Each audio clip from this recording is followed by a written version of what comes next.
Thom Hartmann here with you.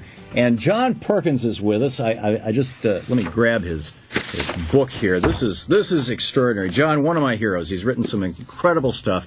And Hoodwinked, an economic hitman, reveals why the world's financial markets imploded and what we need to do to remake them. John, welcome. Thanks, Tom. It's great to be here with you. It is great to have you here with us, John. Why did the world financial markets implode? Here's your subtitle. Just give it to us. Well, you know, I think it's fair to say that since 1980, and it really started in the 70s, but really began in 1980, we've created a whole new form of capitalism. I call it a mutant viral form of capitalism, predatory capitalism.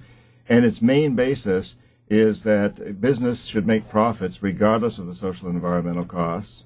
Businesses shouldn't be regulated, essentially. And everything should be run by private business, not by governments, but by business. And this was a theory espoused by Milton Friedman of the Chicago School of Economics, deeply embraced by Ronald Reagan, and actually by every president since, Democrat and Republican alike. Yeah, absolutely. John, you need to just get a little bit closer to that microphone. This is, you know, Milton Friedman in the 1930s, 40s, the time that he was speaking and writing and trying to achieve fame, was widely regarded in America as a crackpot. Dwight Eisenhower made fun of these economic policies, famously in his letter to his brother Edgar. Richard Nixon didn't think much of them. Lyndon Johnson obviously dismissed them. Jimmy Carter wouldn't have anything to do with them. There was a sea change in America with Ronald Reagan, wasn't there? Absolutely. You know, even Nixon said, "I'm a Keynesian," and Keynes' economic theories were very, very different from Friedman's. Keynes actually believed that we should be compassionate, and the business should be partly about being compassionate. Yes, make profits, but also protect the environment and social order. Yeah. And when Reagan came along, all of that changed. We're talking with John Perkins, and the website, by the way, John, is johnperkins.org.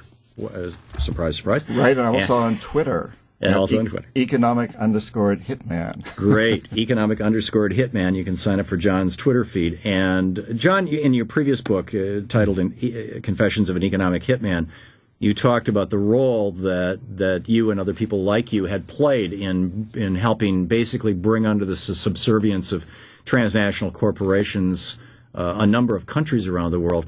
To what extent do we no longer have sovereignty in small countries around the world and large, and particularly in the United States? To what extent, the conservatives have historically been hysterical about the surrender of sovereignty to the United Nations. When we signed the UN treaties, we gave away our ability to declare war unilaterally, and that has them all freaked out. Seems to me like WTO, NAFTA, these multilateral agreements, but particularly WTO, is a much larger surrender of sovereignty, and we've handed ourselves over. We've handed our nation its economic fate and future, and thus really its fate and future in pretty much every other dimension, to these large corporations and to the economic hitmen who work for them. No question about it, Tom. I think we're at a time in history that's similar to when when the city-states became nations, except today the nations are losing their importance, the presidents are losing their importance.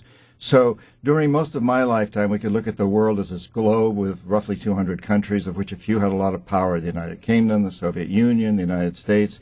But today we might better envision this globe as still roughly 200 countries, but there's big clouds swirling around the globe. They know no national borders. They listen to no specific sets of laws. These are the big corporations. They control the press around the world, the mainstream press, and they control most of the politicians by financing campaigns, through bribery and corruption, and through lobbyists. Let's remember, there's like 35,000 lobbyists in Washington alone. Most of them work for big corporations. So we're at this time in history where the corporations really have the power. 35,000 lobbyists, and there were fewer than 400 when Ronald Reagan came to power. In D.C. And in 1980, Tom, we bemoaned the fact that 50 corporations control the mainstream press. Now it's 6. Yeah, and control more than 90% of everything that people see, hear, or read in the United States. It's really quite mind-boggling. It is. We're talking with John Perkins. He's got a new book out. It's called Hoodwinked, an economic hitman reveals why the world's financial markets imploded and what we need to do to remake them. formerly chief economist with an international consulting firm, also the author of Confessions of an Economic Hitman. And for our listeners here in Portland, Oregon, John, you've got a gig here tonight in Portland. You want to mention where and when? Yeah, it's at Portland State, at the auditorium there at Portland State, and it's at 7 o'clock. I'll be speaking and then doing questions and answers, and really look forward to meeting a lot of people. Okay, and I'm assuming there's information about that over at johnperkins.org? Correct. Okay, great. John, the second part of the subtitle of your book is called Hoodwinked, your brand new book just out. The title, or the subtitle then, An Economic Hitman Reveals Why the World Financial Markets Imploded, and what we need to do to remake them. What do we need to do to remake them? Well, Thom, I think the good news is that when we have a global economy, a form of capitalism that's controlled by the big corporations, none of us is forced to do anything. This isn't a military sort of thing. These corporations survive because we buy their goods and services, or our tax dollars buy their goods and services, and they only survive because of that. This gives us a lot of power. I think it's important for us all to understand that the marketplace is essentially democratic if we choose to make it such. We force corporations to get out of apartheid policies, to clean up polluted rivers, to get hormones out of cattle, and so on and so forth. We've had a tremendous success there. Now we need to turn this around and say, listen, we've got to go from this policy of maximizing profits regardless of the social and environmental costs to a new policy of, let's say, go ahead and make profits, but only within the context of creating a sustainable, just and peaceful world. I have a 2-year-old grandson, and as I look at this baby, I often think the world's going to be ugly if we stay the course. But we have the chance to turn it around, and I think we need to understand that the only way my grandson can hope to have a sustainable, just, and peaceful world is if every child growing up in Bolivia, Botswana, Indonesia, Israel, and Palestine has that same expectation, and it's realized.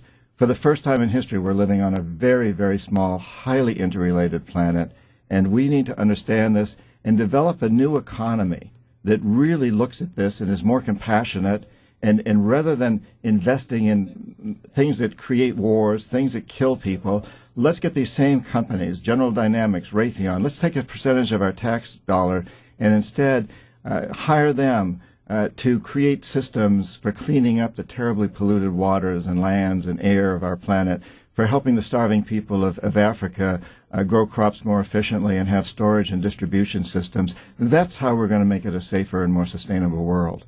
John, although our program is heard and streamed by people all over the world, and we're on the air and on radio stations that cover about 1/8 of the UK and about 1/3 of Ghana on the African continent, America really is the fulcrum point. In the minute or so we have left, what can America, and the example for the world historically, what can Americans do to push back against this corporate takeover and reclaim not just political democracy but economic democracy? Well, that's really what the book Hoodwinked is about, Thom. It's hard to summarize it in a few seconds, but I think the essential point is to recognize that we do have that power. And we need to take it back. We can't wait for an Obama or any politician or any single individual to do this. We have to remember what Franklin Roosevelt said after meeting with union leaders in the 1930s. He said to them as they were leaving the White House, I think you understand that I agree with you. Now go out there and force me to do the right thing. And I think too many of us, we vote for an Obama and then we sit back and say, let him take care of the problems. Right. We have to recognize that in a democracy, we have to take care of the problems. And the world is watching. We are still the leader. Let's assume that leadership role and create a sustainable, just, and peaceful world. Brilliantly said. John Perkins, johnperkins.org, the website. If you're in Portland, he'll be here tonight. You can get the information over on his website. And his new book, Hoodwinked, An Economic Hitman Reveals Why the World's Financial Markets Imploded and What We Can Do About It. Thank you, John, for dropping by today. My pleasure, Thom. Thanks for all the great work you do. Thank you. This is the Thom Hartmann Program.